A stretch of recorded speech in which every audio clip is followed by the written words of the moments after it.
MLC కవితకు మాజీ CM KCR party అధినేతే కాదు, తండ్రి రాజకీయ గురువు కూడా.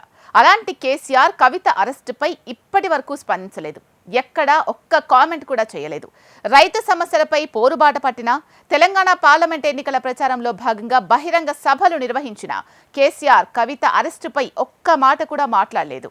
కవిత అరెస్ట్ అయి తీహార్ జైల్లో ఉన్న కేసీఆర్ ఎందుకు అంత సైలెంట్గా ఉన్నారు? ఆయన మౌనం వ్యూహాత్మకమా లేక మరేదైనా కారణముందా? Let's watch. ఢిల్లీ లిక్కర్ కేసులో కవిత అరెస్టు తర్వాత కేసీఆర్ ఎందుకు సైలెంట్ గా ఉన్నారు? ఢిల్లీ లిక్కర్ స్కామ్ లో కవితను కేవలం విచారణకు పిలిస్తేనే హడావిడి చేసిన బీఆర్ఎస్ ఇప్పుడు ఆమె తీహార్ జైల్లో ఉంటే ఎందుకు మౌనంగా ఉన్నారు? ఇప్పటి వరకు కవితను కేసీఆర్ కలవకపోవడానికి కారణమేంటి? కవిత అరెస్టుపై కేసీఆర్ ఎందుకు మాట్లాడలేదు? కేసీఆర్ మౌనం వ్యూహాత్మకమా లేక మరేదైనా కారణం ఉందా? ఇది ఇప్పుడు బీఆర్ఎస్ పార్టీతో పాటు రాష్ట్రంలోని అన్ని పార్టీల్లో జరుగుతున్న చర్చ అట.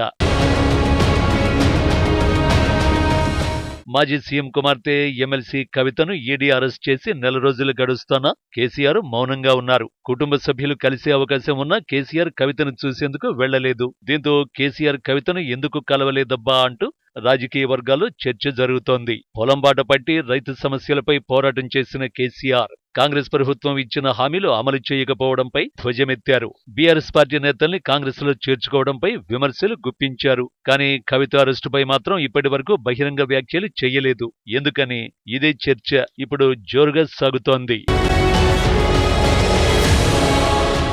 నిజానికి లోక్సభ ఎన్నికల ప్రచారంలో కవిత అరెస్టు గురించి మాట్లాడుతూ రాష్ట్రంలో సానుభూతి ఓట్లు సంపాదించుకునే ప్రయత్నం చేస్తారని రాజకీయ పార్టీలు భావించాయి. అయితే వారనుకున్నట్లు బీఆర్ఎస్ అధినేత కేసీఆర్ తో పాటు పార్టీలో ఎవరూ కవిత పేరు కూడా పలకడం లేదు. గతంలో అయితే ఆమెను విచారణకు పిలిచినప్పుడు కేసీఆర్ బీఆర్ఎస్ నేతలు ప్రధాని నరేంద్ర మోడీపై విమర్శల వర్షం కురిపించారు. తెలంగాణలో మోడీ ఎప్పుడు పర్యటనకు వచ్చినా వ్యతిరేకంగా ఫ్లెక్సీలు, బ్యానర్లు ఏర్పాటు చేసేవారు. కేంద్ర ప్రభుత్వం తెలంగాణకు అన్యాయం చేస్తోందని బీఆర్ఎస్ నేతలు బీజేపీ టార్గెట్ గా ఆరోపణలు చేశారు. అయితే అలాంటి బీఆర్ఎస్ ఇప్పుడు కవిత అరెస్టు తర్వాత కనీసం పల్లెత్తు మాట కూడా మాట్లాడకపోవడంపై సర్వత్రా చర్చ జరుగుతోంది. అంతేకాదు తెలంగాణ అసెంబ్లీ ఎన్నికల ఫలితాల తర్వాత కేసీఆర్ మాట్లాడకుండా BRS working president KTR media సమావేశం ఏర్పాటు చేసి ఎన్నికల్లో ఓటమిపై మాట్లాడారు. ఆ తర్వాత కేసీఆర్ అనారోగ్యానికి గురయ్యారు. ఆ తర్వాత నల్గొండ సభలో మాత్రం ఎన్నికల్లో ఓటమిపై స్పందించారు. ఆ తర్వాత లిక్కర్ కేసులో తన కుమార్తె ఎమ్మెల్సీ కవిత అరెస్టైన తర్వాత బీఆర్ఎస్ రాష్ట్ర వ్యాప్తంగా నిరసన ప్రదర్శనలకు పిలుపునిచ్చింది. కొన్ని చోట్ల నిరసనలు చేశారు. కానీ బీఆర్ఎస్ అధినేత కేసీఆర్ మాత్రం ఎలాంటి కామెంట్స్ చేయలేదు. కవిత అరెస్టు తర్వాత కేసీఆర్ జిల్లాల పర్యటన చేశారు. జనగామ, సూర్యాపేట, సిరిసిల్లలో మీడియా సమావేశాలు ఏర్పాటు చేశారు. చేవెళ్లలో బీఆర్ఎస్ బహిరంగ సభలోనూ ఆయన మాట్లాడారు. అయితే ఆ సభల్లో కేవలం బీజేపీని టార్గెట్ చేశారు తప్ప కవిత ప్రస్తావన తీసుకురాలేదు. అయితే కవిత అంశంతో సానుభూతి పొందాలని కేసీఆర్ భావించడం లేదనే చర్చ బీఆర్ఎస్ వర్గాల్లో జరుగుతోంది. ఇప్పటి వరకు లిక్కర్ కేసులో బీఆర్ఎస్ పార్టీని టార్గెట్ చేస్తూ విమర్శలు చేసిన Congress party Delhi CM Kejriwal arrest తర్వాత ఆ పార్టీ సైతం ఇరకాటంలో పడిందని బీఆర్ఎస్ భావిస్తోందట. కేజ్రీవాల్ అరెస్టును ఖండిస్తున్న కాంగ్రెస్ అదే కేసులో అరెస్టైన కవితను ఎలా తప్పుపడతారని కాంగ్రెస్ పార్టీకి కౌంటర్లు విసురుతోంది.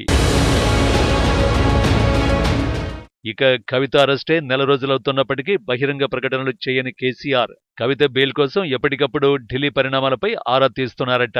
న్యాయవాదులతో మాట్లాడటంతో పాటుగా కేటీఆర్ కుటుంబ సభ్యులను ఢిల్లీకి పంపి కవితకు ధైర్యం చెప్పే ప్రయత్నం చేస్తున్నారట. తెలంగాణ లోక్సభ ఎన్నికల బిజీతో పాటు కాలుకు శస్త్రచికిత్స జరిగిన కారణంగా ఢిల్లీకే వెళ్లలేకపోయారని బీఆర్ఎస్ వర్గాలు అంటున్నాయి. మరి వీరు చెబుతున్న రీజన్స్ లో నిజమెంతో కానీ కవిత అరెస్టుపై కేసీఆర్ మౌనం వహించడంపై జోరుగా చర్చ సాగుతోంది.